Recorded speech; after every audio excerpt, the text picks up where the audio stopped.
I always talk about trust in real estate. Really surprised about with Benny's clients during this war that was going on. But there was no internet. James, look, my clients are sending me their usernames, passwords to get into their bank accounts. Holy moly. People think they need to find the property first, then go get the pre-approval, then go to the bank and ask for the mortgage. It's actually the other way. 5% expression of interest, I understand. These guys then change the game. They up the levels to 24%, meaning they want 20% paid, they want the DOD paid, and then they say to you, this is a kick in the teeth or kick in the balls. We might or will try to find you an allocation. So welcome everybody to another episode of the J2 Hub podcast. It's the 27th of June and happy Islamic New Year to everybody who's celebrating out there.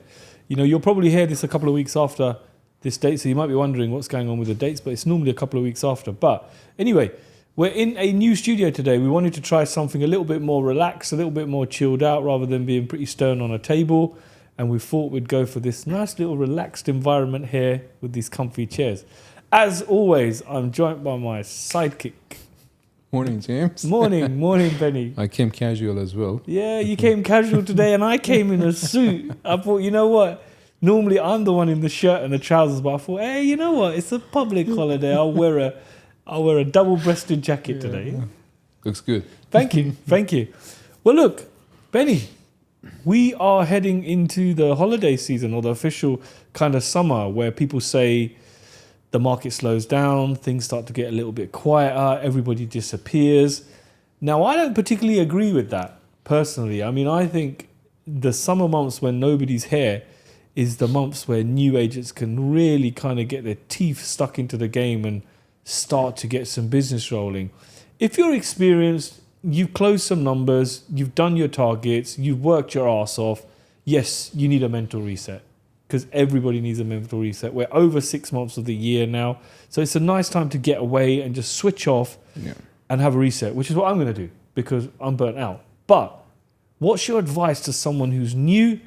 They started in January, they haven't closed anything, we're going into summer, where everybody's saying, it's going to be quiet, nobody's around, everybody goes on holiday, the market's quiet, nobody buys shit. Like I'm always telling people, summer for the new agents is the best season to get listings, to close deals. Because everyone are traveling, as you said. I think we spoke about this on the last podcast as well. Mm-hmm. When everyone are traveling, it's the best time. You stay here, close deals, and once everyone are back, then you can travel. That's what you do. Yeah, usually. Yeah. If you don't have kids. If you have kids, then you have to travel between these summer holidays. Yeah, I'm stuck.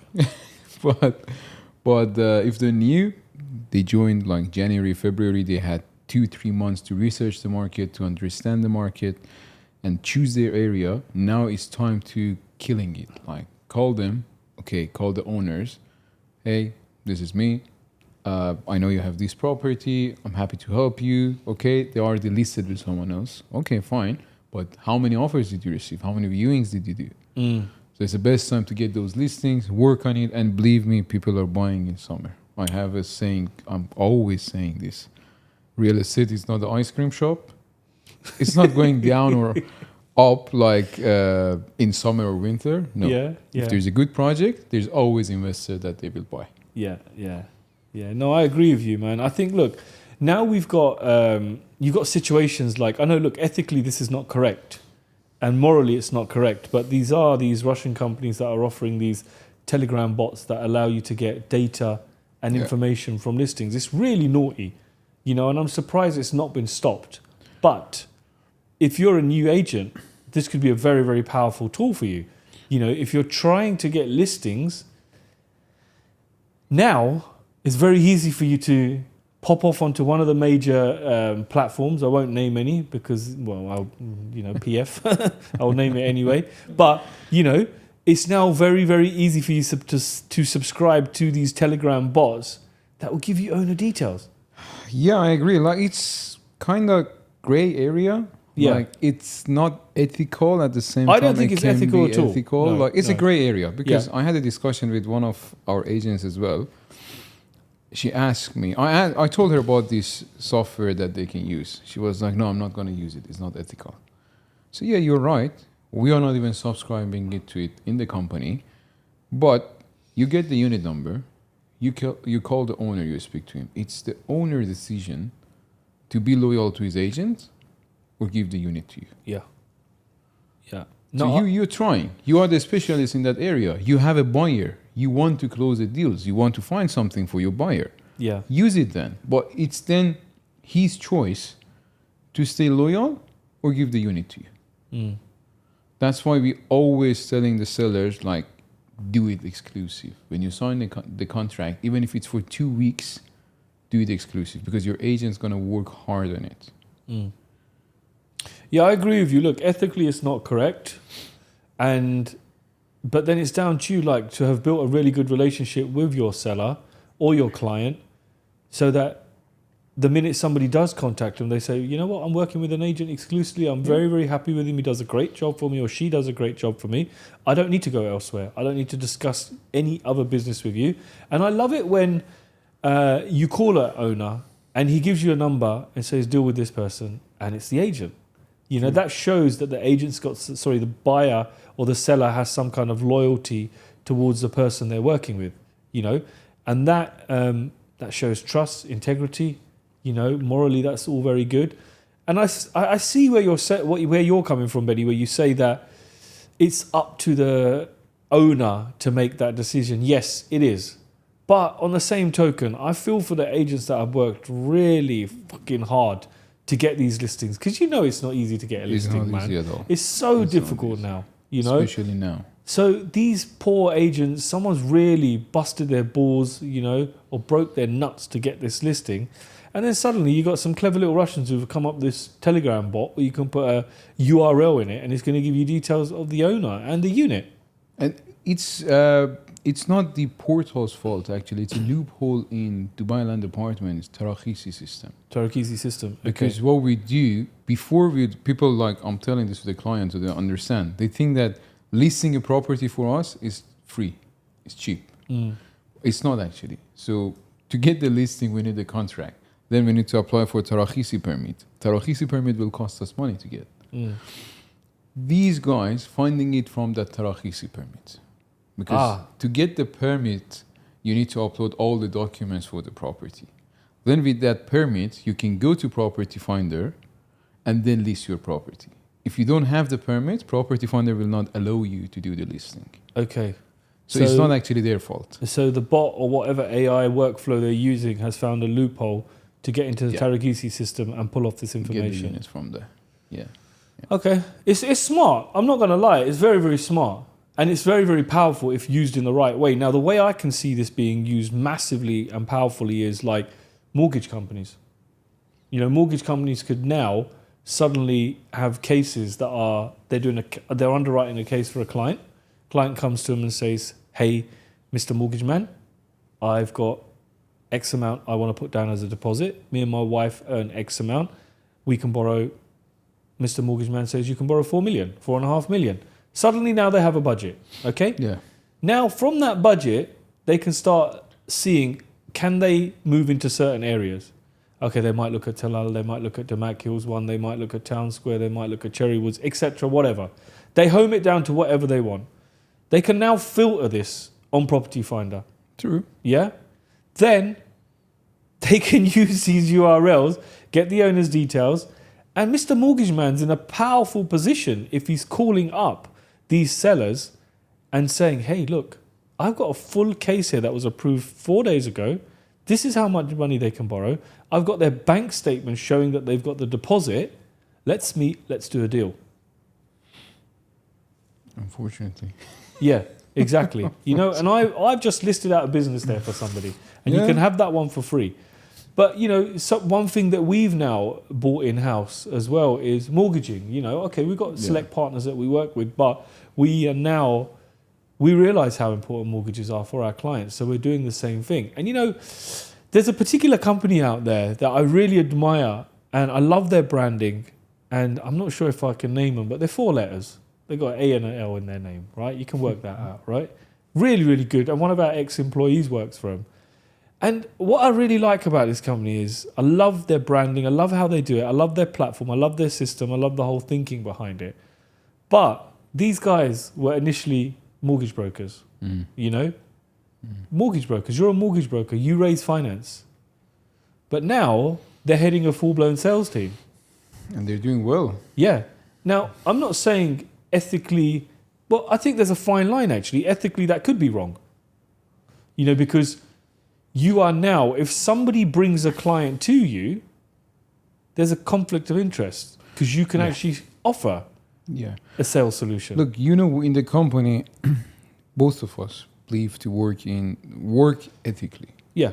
We tell our agents, we speak to them in each and every meeting, you need to be ethical when you're working with the agent, with the seller, with the buyer, with the client, whoever.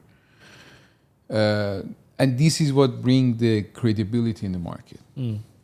You can have it like seller or the buyer trust you blindly because he know you are trustworthy, you are ethical, you will not go behind his back, and they will trust you. And it's not only one-time transaction. They'll come back to you. They keep buying and selling from you.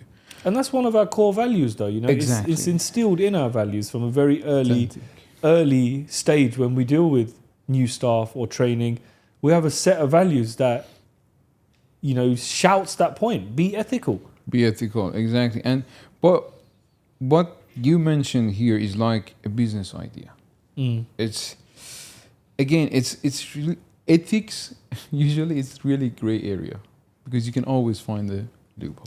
You can twist it to work for you. Twist it, Yeah.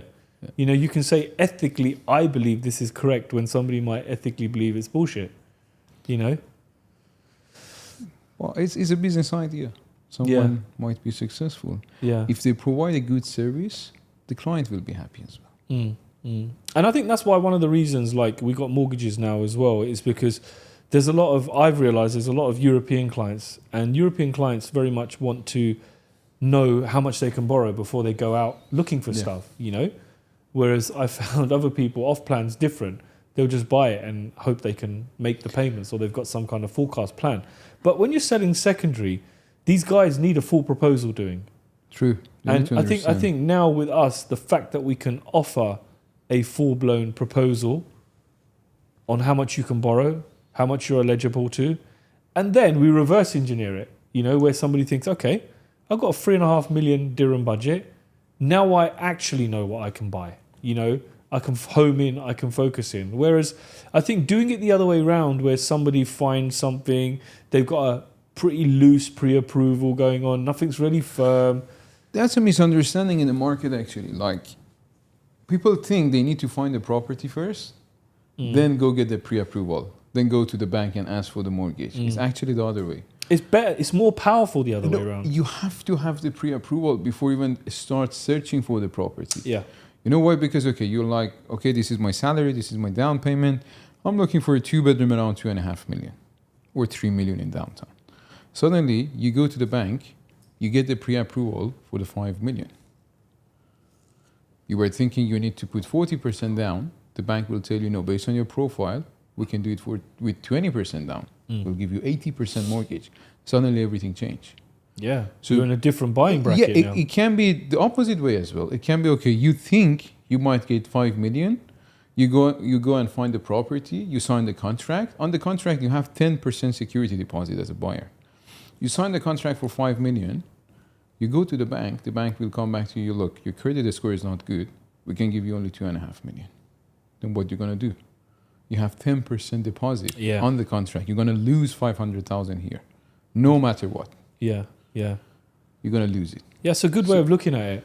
Because that's why we always, when someone is coming to me and on the listing or looking for the property, I'm always asking, are you cash or mortgage?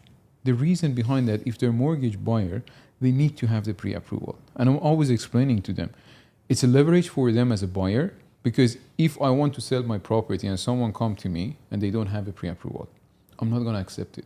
Why? Because it's going to take 3 months to get the application to get the pre-approval, get the application process, to maybe there's a document missing, they need to get it from their company.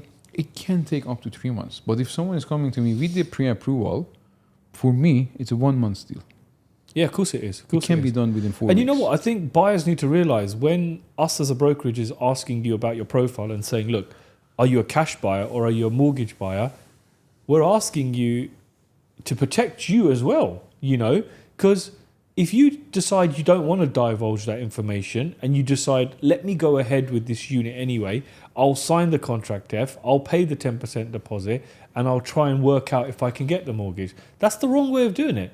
So when a brokerage is asking you, are you a cash or a mortgage buyer? There's two ways this could be looked at. Either they're thinking, nah, fuck this, the mortgage buyer is going to take too long, I'm going to find a cash buyer.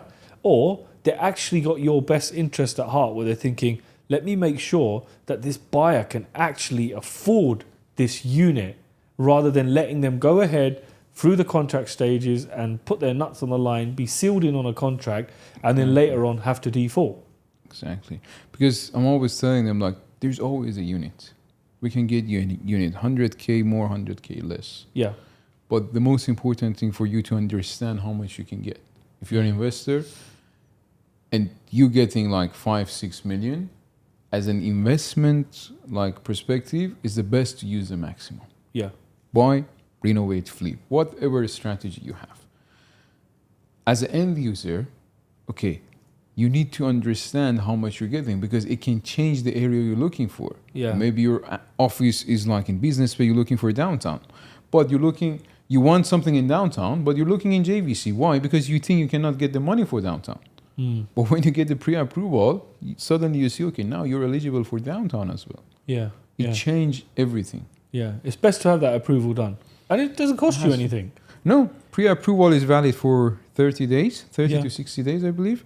And then it can be extended. Yeah. Touching on on the whole mortgage side of things, like one of the things we do with our UK brokerage partner also is help clients release equity from UK homes. So a lot of people have left the UK or whatever European country they've left to start a new life here in Dubai. And some of the things they don't realize is that one of their biggest assets might be their UK-based home that they have.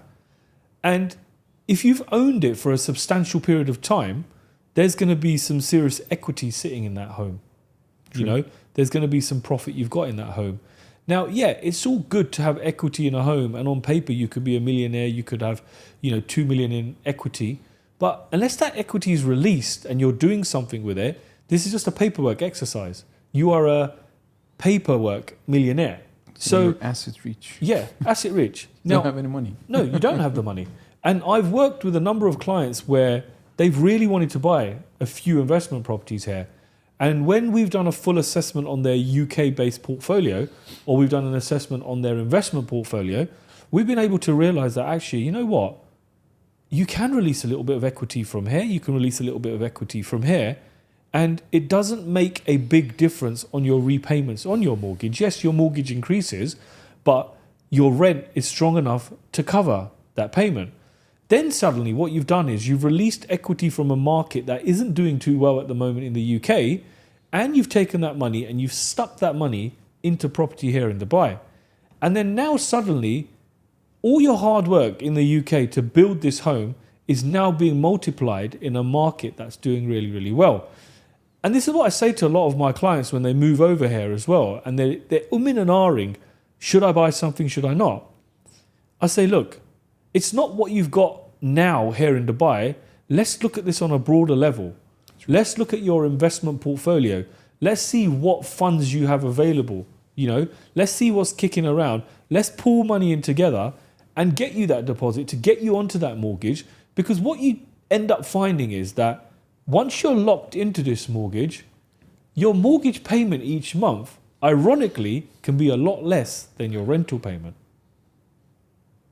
And this is where clients are. You're at that tipping point now where I'm seeing mortgage payments are less than rent. I mean, I'm seeing it firsthand myself with the place that I've bought.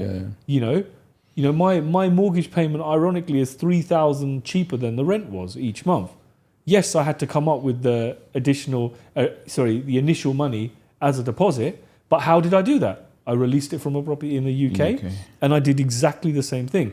So I think this is another real kind of strong characteristic of our brokerage, is that we're not just saying, how much have you got? Can you afford this?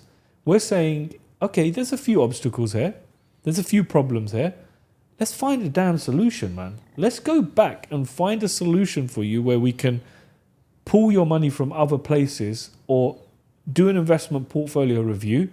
And this is where our UK brokerage partner comes in play as well. He'll do a full-on review of your portfolio and we'll see what we can release to grow you here in Dubai. We're always saying like, why paying when I'm always saying to the tenant, why paying for someone else's mortgage when you can pay for your own mortgage and own the property? Yeah. Because the mortgage payment, as you said, is even less than the rentals now. Yeah. Because the rental market's so strong, right? It's so strong. But as you said, like, we understand their issue. We work through solving the issue. And then if you find a solution, you find a solution for them and they can buy here. Yeah. We're not just, okay, like, how much is your down payment? 50K. Sorry, we cannot work with you. No. Yeah. Let's walk us through this. Yeah. Let us see if we can help you or not. If yes, we'll tell you yes. If not, we're going to be honest with you. Look, now you cannot do it, but do this for 6 months. After 6 months, come back to me. I can help you to buy something here. Yeah.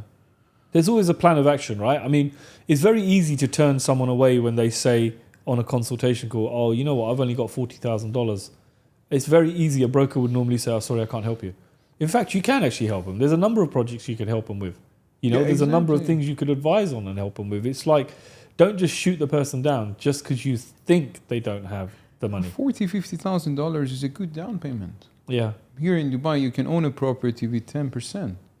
Recently, we had a project they launched with 5%. Yeah. Longer payment plan. Yeah. But you can own it. The beauty of Dubai is always like, I'm always telling the client, you can own 10 properties in Dubai with paying only for 4 of them. You need to make sure you have 40% to cover your installment. And that 40%, you don't need to pay it now. You start with 10%, 10%, You got a period of time to pay it. In 2 years, yeah. Of course. But you can own 10 by paying only 4. Yeah. Where in the world you can do that? You can't. And you know what? This is where a strategic consultant comes into play. Someone who can show you this on paper. Someone who can say, look, actually this is physically possible, And it comes back to my whole point of that this market really needs a serious clear up because there's a lot of people that can't advise you on this, man. Like, I had a cold call the other day and I thought, let me put this person to the test. I was having my lunch. I thought, let me put this person to the test. And I think he was selling me the Chelsea residencies or something like that. And he kind of goes to me, I go, why should I buy this project? It's Chelsea. I go, okay, so what's that got to do with anything? He goes, but sir, it's a big football club. It's a very big brand. And I'm thinking, dude, you've never been to the UK. You don't even know the football club. You're just reading from a script. Tell me something interesting, man. Tell me about the location. Tell me what's going on in the future in that location. Tell me that when I look out of any part of that building, I'm going to see the sea. And what if I have the money and I'm the fan of Manchester United? Exactly. Ask me what football team I support, first of all. Straight away, they just go to the main points. And I think to myself, you're not even talking about where this area is going. Where is Maritime City going to be in the future? What's the forecast of it? What's the major plan for it over the next 10, 15, 20 years?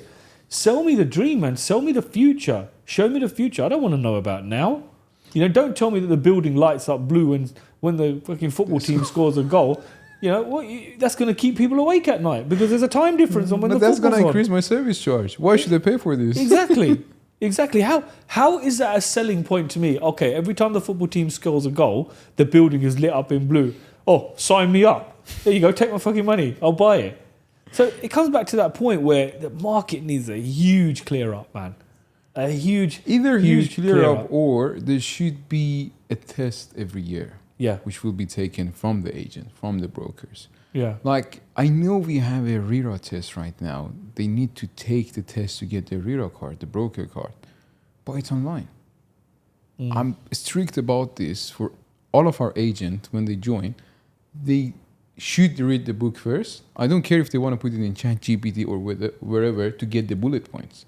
But they need to understand what the book is. And when they're taking the test, I'm advising them not to use ChatGPT. If I'm there, I'll make sure that they're not using ChatGPT for the questions. But most of the agencies, I'm receiving calls, James, from the other agents like, can you do the test on behalf of me? Yeah. So this is the only entry to the real estate market in Dubai. This is the only thing. Yeah, You don't need to pass courses like other countries. You don't need to go to the You classes. don't even need to be able to speak English. You don't even need to speak English. And you still don't want to do it? It's like 30, 40 questions. Who care if you get 100% or 70% as long as you passed? Yeah. As long as you understood what's the law. Yeah. You need to understand that. So tomorrow if your client is coming to you and ask a question, you not look at this like this. It's a basic one. Yeah. You need to understand what's the rental law here. What will happen if the check got bounced? Yeah. These are the basics. And we have, I think, the number now for the RERA card is 80 something, 87,000 Wow. something. Let's say we have 80,000 brokers registered or unregistered.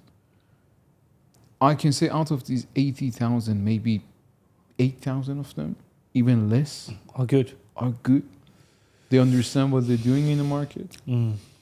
In terms of being good, I'm not meaning that they have to close every month. No, they're knowledgeable of the market. Yeah. They understand what's going on in the market. They can advise the clients where to buy, what to do with their money.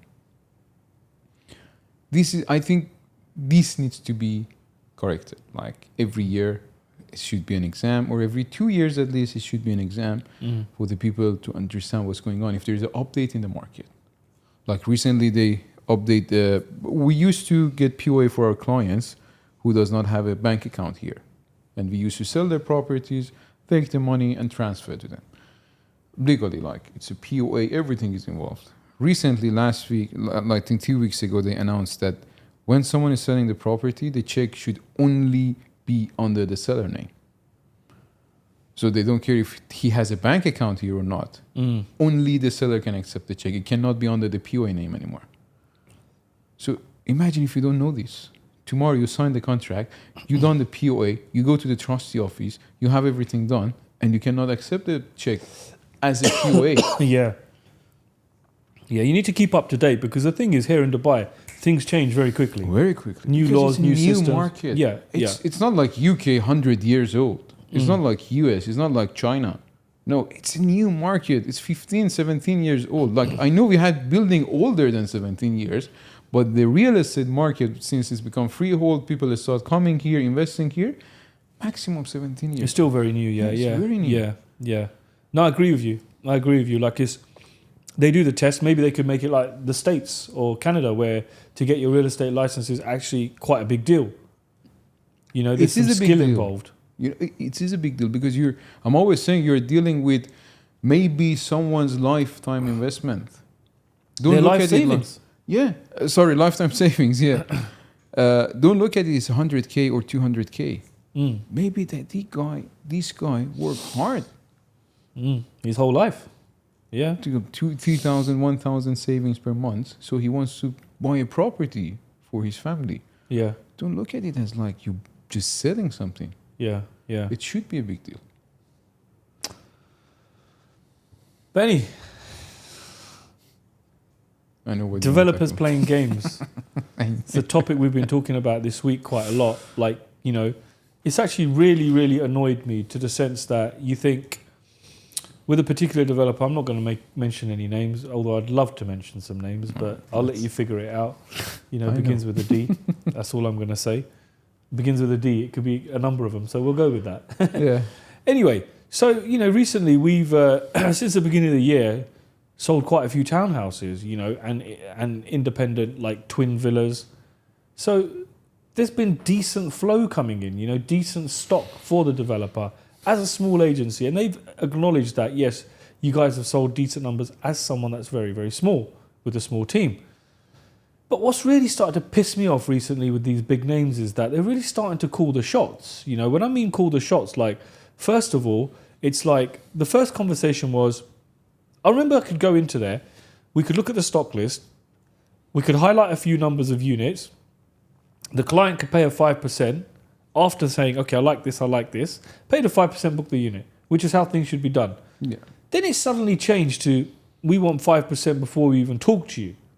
You know, well, not talk to you, but before we even look at stock allocation. I'm thinking to myself, okay, I get your product's in demand. Yeah. Today your product's in demand. Tomorrow Yeah, your product might tomorrow not be in too. demand. And that's when you're going to be crying like a little bitch because you're going to have to sell it. Right? So what really annoys me at the moment is I think you spend so much time with your client. You assess these projects. You bring them down to the sales center. You do a full-blown presentation. And then these guys really start to play some serious games. 5% expression of interest, I understand. Yeah, that shows that the client is serious. He's ready to go. He's gone to the cash office, bang, made the payment, got a receipt. Let's start looking at stock. Let's start doing something for him. These guys then change the game. They up the levels to 24%, meaning they want 20% paid. They want the DLD paid. And then they say to you, this is a kick in the teeth or kick in the balls. We might or will try to find you an allocation. You know? And you think, okay, all right, fair enough. I still understood. It's a product that's in huge demand. Let's wait. Let's wait a little while. 1 month, 2 months, 3 months. Then some stock allocation starts to come through. You know, you got to remember, our sellers put $112,000 down on a piece of paper that he doesn't even know if something's going to happen. That's a 6-figure sum. Yeah? The agents don't understand this. The RMs don't understand this because they probably never seen this kind of money before, right? Can I add something? Sure. To get the client to put $112,000, $115,000, it will take another 3 months. Yeah. To analyze Benny, the project. it took me 48 hours to get this client to agree to pay it, and the money was there deposited. Yeah, exactly. And they don't see behind it. Okay, if I bring him here, it's not your hard work. I analyzed this client. Maybe I went to UK and met the guy 2 times, 3 times. Yeah. He came here. I met him 3 times. Now he trusts me to give me 112,000 to give to you guys. And now you want to play another 3 months? Yeah, yeah. You know, it's just bullshit. It really is bullshit, and it frustrates me. And the only thing I can think is like the people that work there. Like I said, they might be making 15, 20,000 dirhams a month. They're quite happy with that, you know. But they don't understand or grasp the concept of how long and how much skill it takes to remove money from a client's pocket and convince them to put it down on not even knowing if they're getting something, you know? And then the worst thing in all of this, Benny, I tell you the worst thing is when the stock allocation started to come through, they have the absolute audacity and the cheek to turn around and say, if you haven't purchased a unit in one of these 3 buildings, which frankly are shit failing projects that they can't sell, Yeah. you're not getting an allocation. And I think to myself, okay, fine. And then some clever dick comes back to you and says, actually, I've got an agency that did sell a unit in one of these buildings. And I'll tell you what I'm going to do, James. I'm going to do you a favor and I'm going to let him use his allocation for this particular unit that you need, but he wants 1%. But it's got to be booked under his agency name.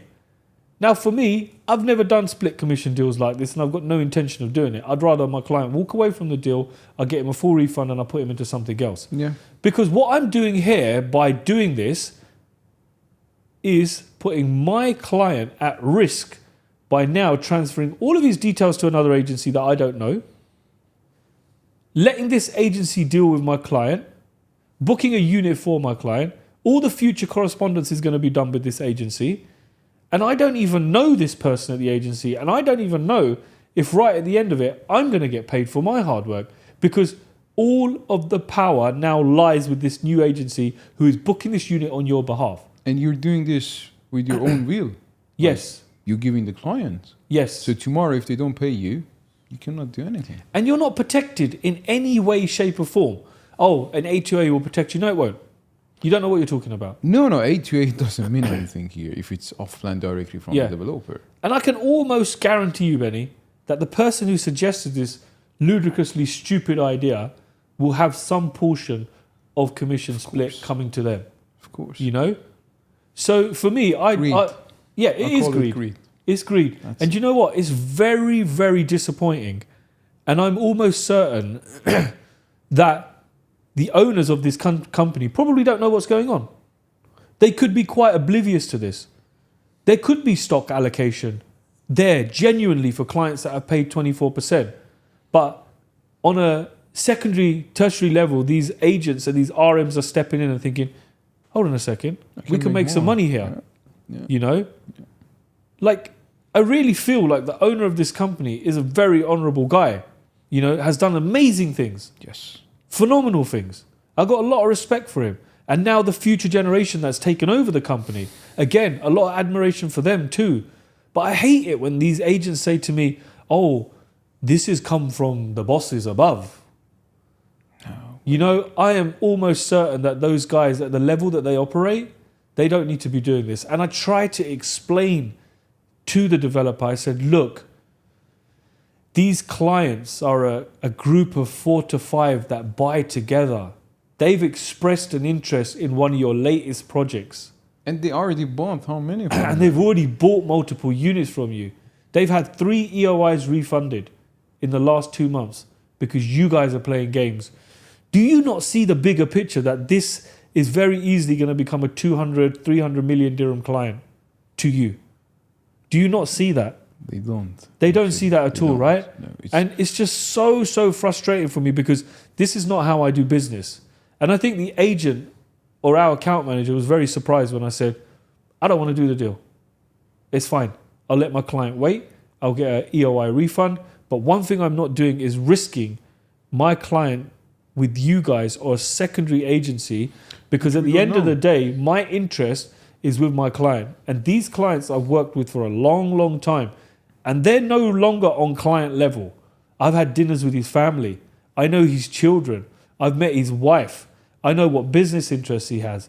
So the relationship now has developed very much more from brokerage and client to client and friend.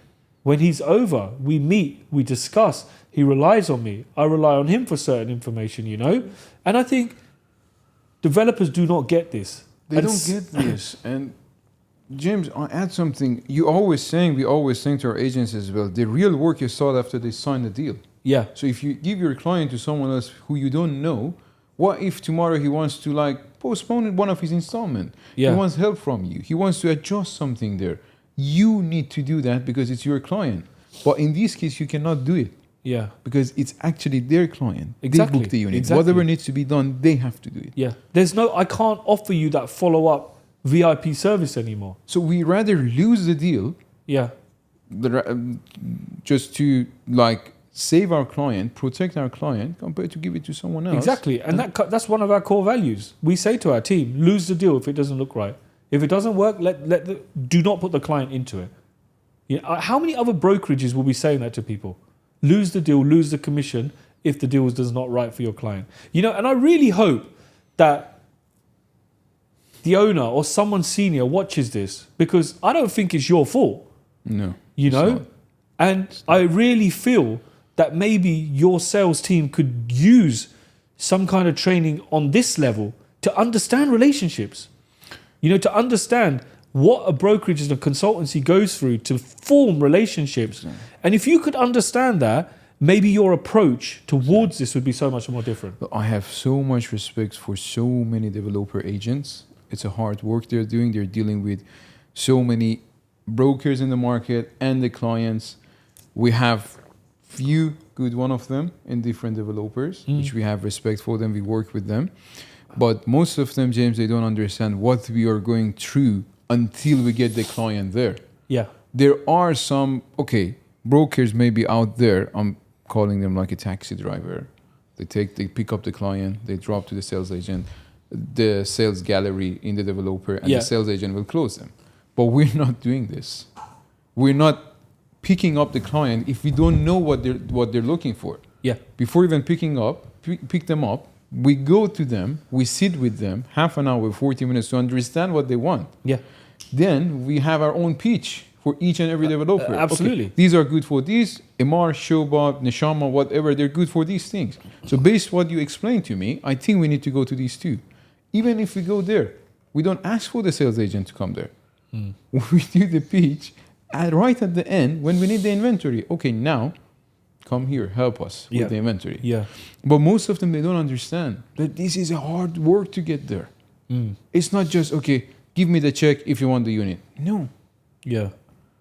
This is what most of the developer agent need to understand in the market, that being a broker is, I'm not saying their job is easy, but being a broker is much harder because we need to have an information about 1,400 active projects in Dubai. We need to understand what's going on. But if the client go to them, they only know one product, Mm. which they're working on it.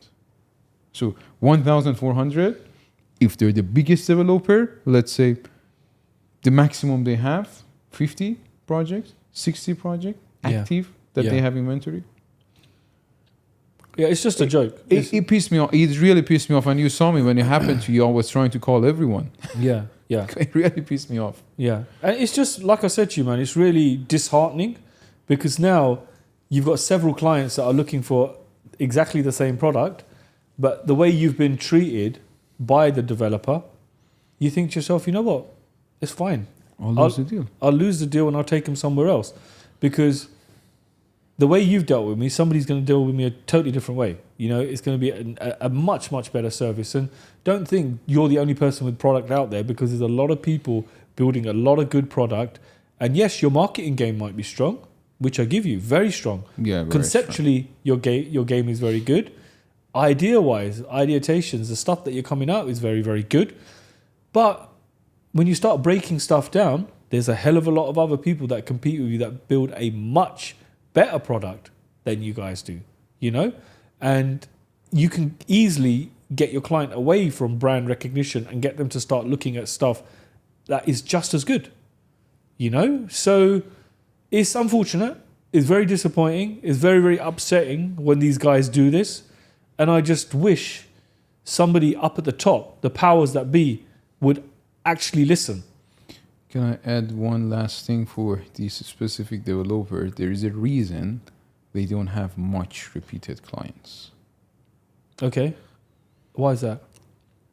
All these games they're playing. It's Yeah. like your client waited 3 months when they promised him, okay, I can get you the unit within a month or 2 weeks. Yeah. And now they started playing this game. If you want to get this, you have to buy something else for 2 million. Yeah. What a joke, right? What a joke. So Yeah. the guy, even if he booked something there, he will not buy from them again because he was not happy with the process. Yeah. Even if you get the best units, the best quality, which I doubt, he will not happy with the process. Yeah.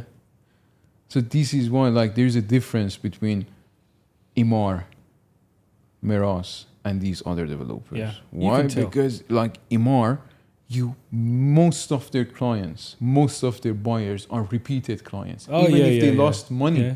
believe me, I had a client who bought during like the recession, like 2014, 15. He lost money on Emaar. Now he's making money after like almost 7-8 years. But again, when there's a new launch of Emaar, he's the first one there because he was happy with the process. Before sales, on the sales, after sales. Yeah. They Emaar have has the got best. a very nice process. Best process. And you know, they're a very honest, open company as well. You know, Exactly. they And- will tell you how it is. It's none of this, let's get this expression.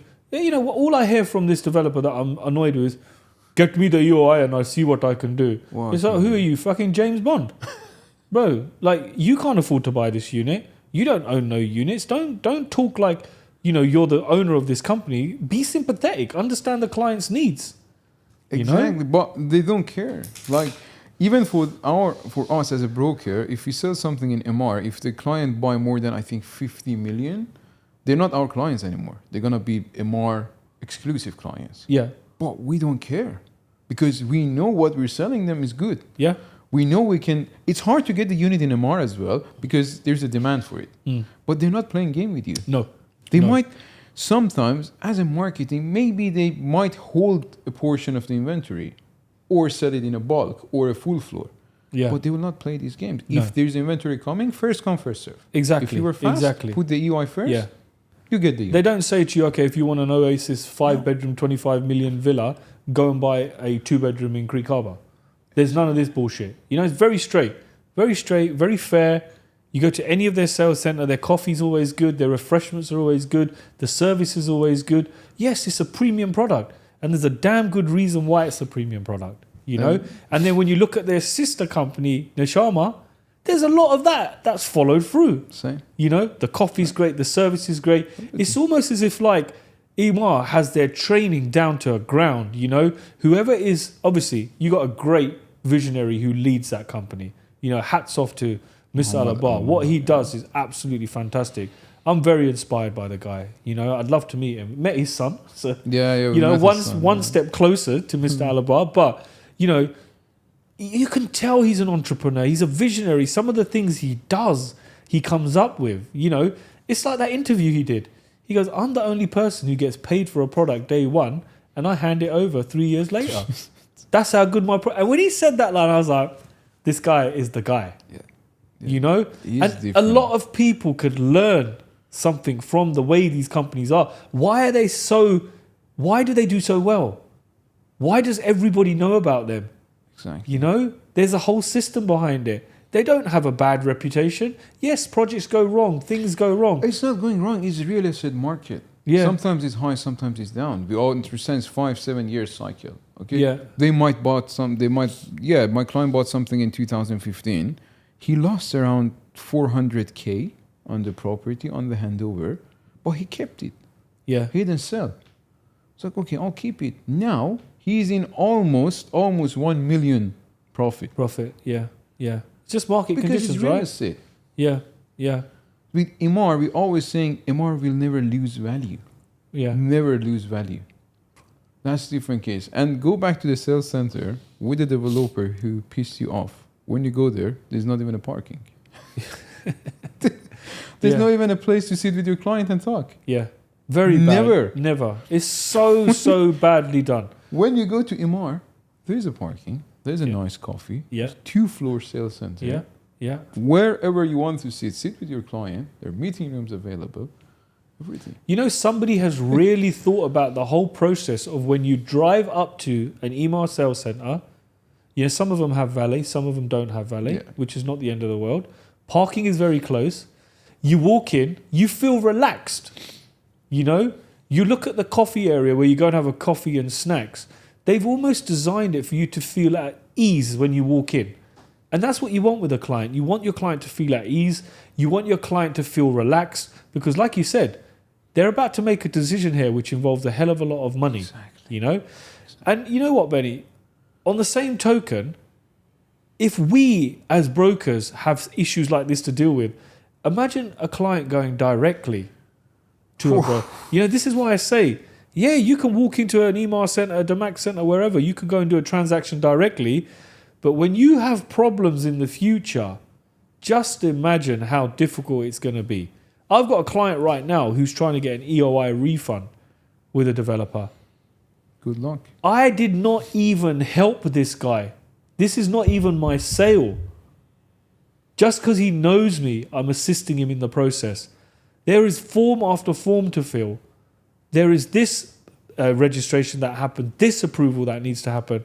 It is so difficult for him to get a refund. And if I wasn't here to assist him, he's like, James, I'm getting no replies. Please, can you help me? And because I'm that guy, and one of our values is to help clients, I know he's not directly my client. He hasn't purchased anything through me. He purchased something through somebody else. But still, the thing inside me, the ethics, the values, the morals, and the way we've got our core structure, values for the company, I can't say no to him. You know, there's a part of me sometimes that feels like saying, you fucked up, go deal with this. But I think if it was the other way around and somebody else was helping me in my time of need, I'm going to remember this guy in the future when I want to do a deal. And he knows he's messed up by going with a different broker. He knows what he did was wrong. So if his wound is open and he's already got salt in it, why do I want to put fucking lemon in it and make him bleed even more, you know? Why? What am I going to achieve? What, just to say to him, haha, you fucked up? No, it's not about that, man. It's about the long-term relationship here. Not everything is about making money. I have I'm not sure if I mentioned this one. I had a guy called me. He got my number from someone else. He had a help with, it was a secondary deal. He needed the help with the contract. It's like, who did the contract for you? It's like, I know the buyer, I'm the seller, we did the contract. Okay, fine, send it to me, let me review. Nothing was mentioned there. Nothing. No additional terms and conditions. Zero. It's like, okay, so what do you need from me? He said, can you come to the transfer with me? I want you to be there. Okay, but why you're not asking an agent to make the contract for you, to make sure everything goes smooth? No, we don't like brokers. We don't want brokers involved. You fucking calling me to help you in the transfer, and you don't want the broker involved? Yeah. Okay, I'm happy to help on the phone. I'm happy to tell you what clauses you can add, additional terms and conditions to protect you and the buyer. You're calling me to ask for these things. And at the same time, you're telling me you don't like brokers, you don't want brokers to be involved in the contract, and you ask me to be on the transfer because you worried that someone might take your money or might take your property without giving you the money? You know what? They love you, they hate you, but at the end of the day, they still need you. Yeah. You know? Yeah. And that brings... It pissed me off. It was like, you're calling me, asking for my help, at the same time you're telling me you don't like brokers to be involved? That's a joke, right? I think, look, even with... we could talk about this for ages, but, you know, even with the way the real estate market's going and how things are developing with artificial intelligence and... you know, language models and all of this advanced and AI agencies and workflows, there's still a need for a human touch.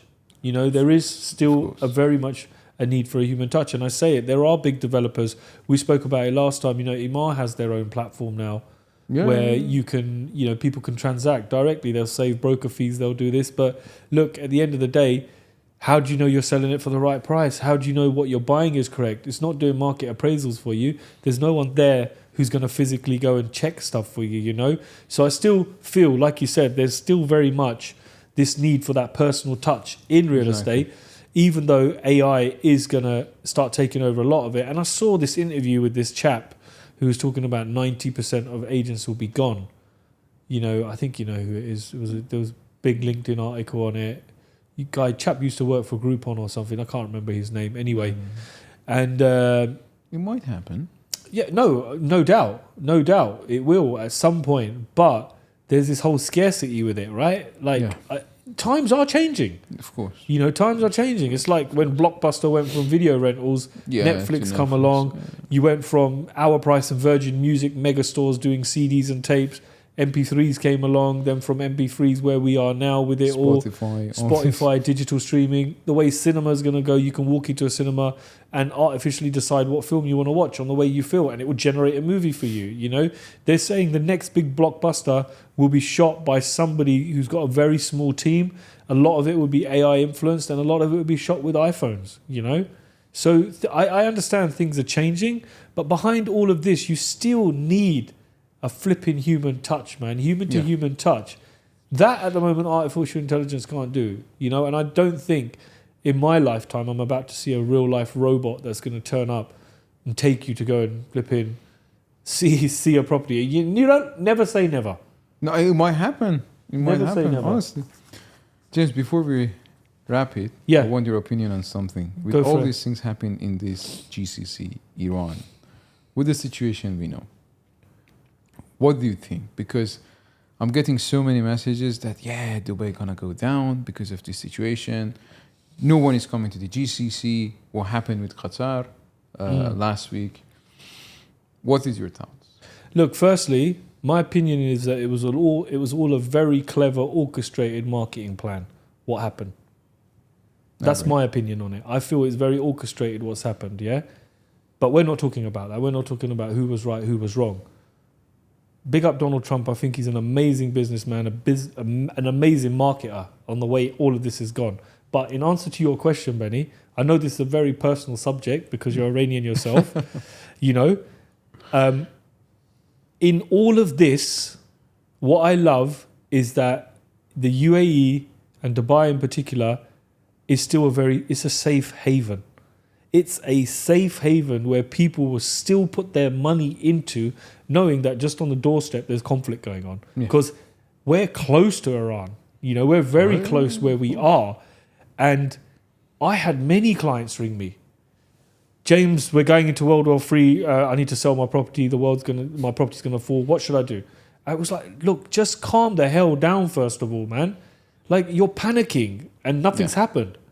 You know, oh, Dubai's going to be next. The world is going to get blown up. There's going to be a full-blown war. I'm shitting myself. I said to him, just wait a couple of days, 72 hours, and this thing will be over. What happens? 72 hours, it's over, and Iran's won the war.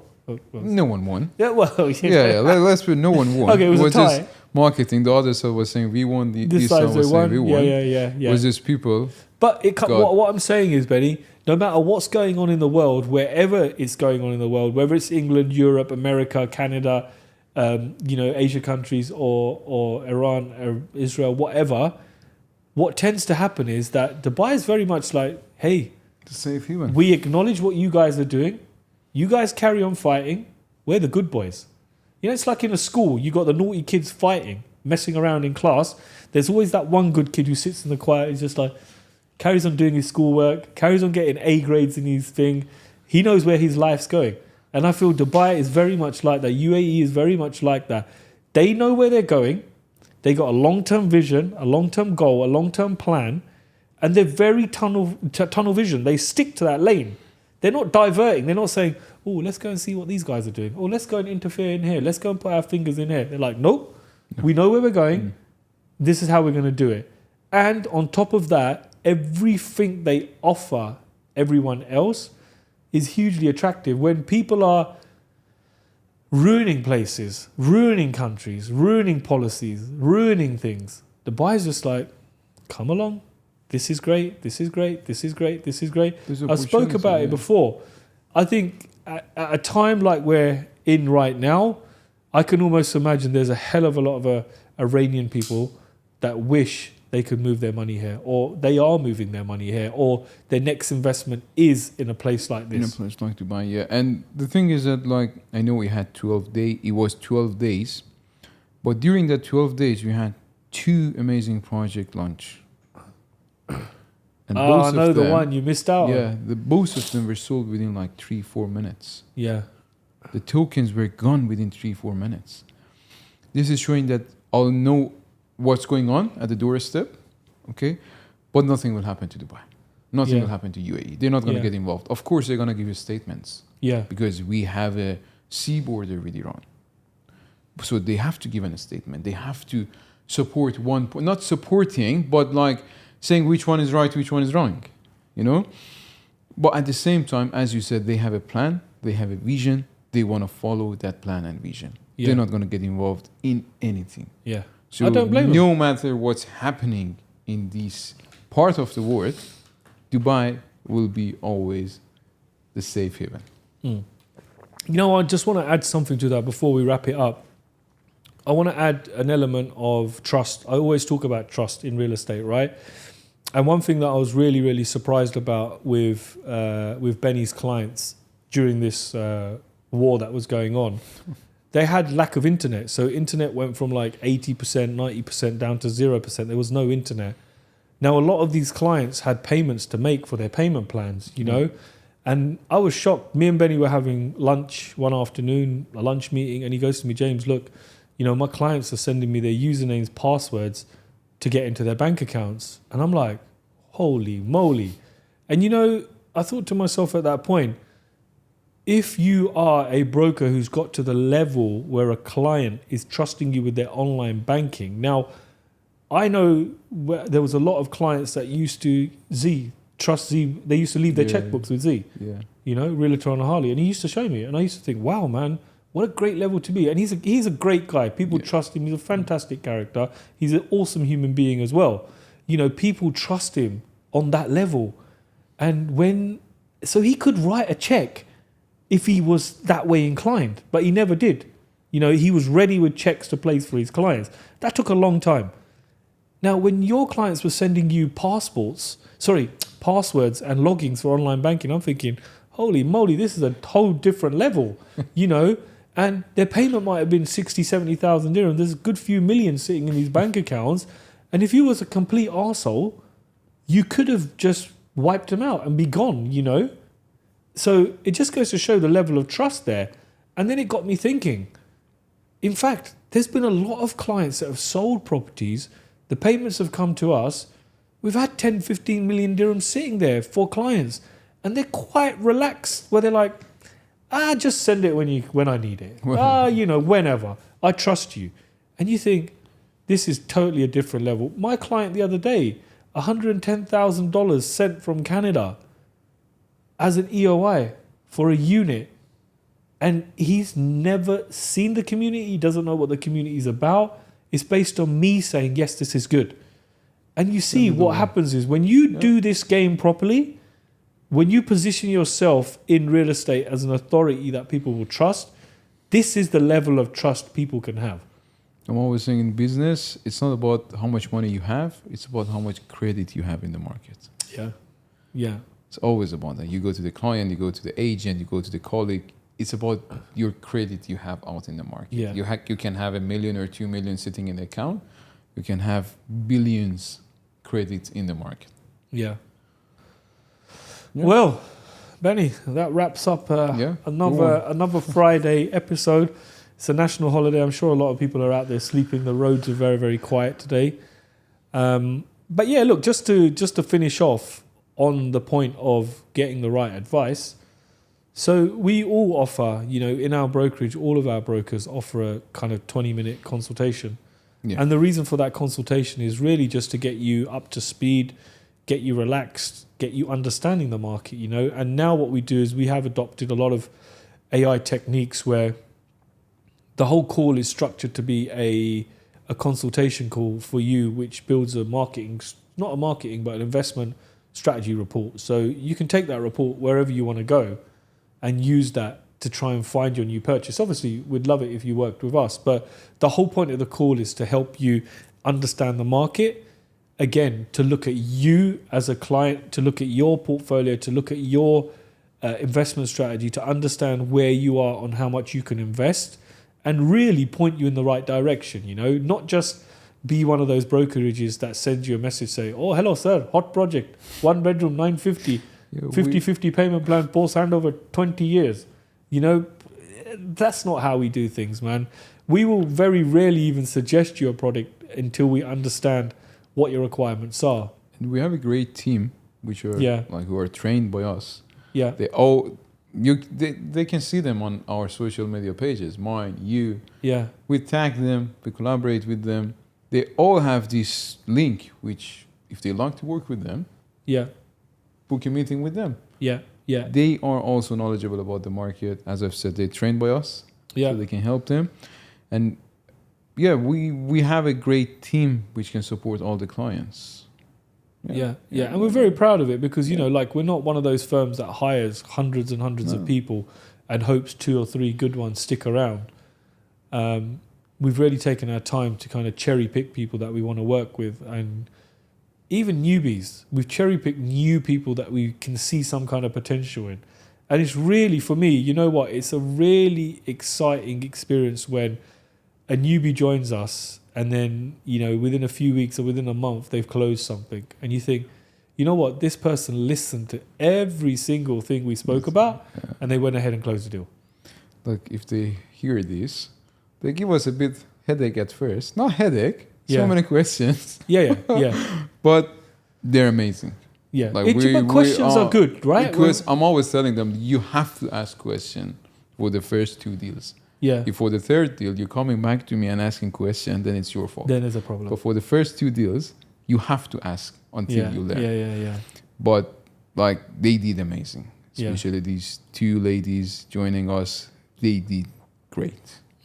More than what we were expecting from them. Yeah, no, very proud of them. Yeah. Anyway, that wraps up the show for another week. We'll join you next Friday if we're in the country. We don't know where we might be, but thank you guys again for supporting, showing up. All the links are on the social media. You can connect with us. Any one of us, just search us on Instagram, wherever.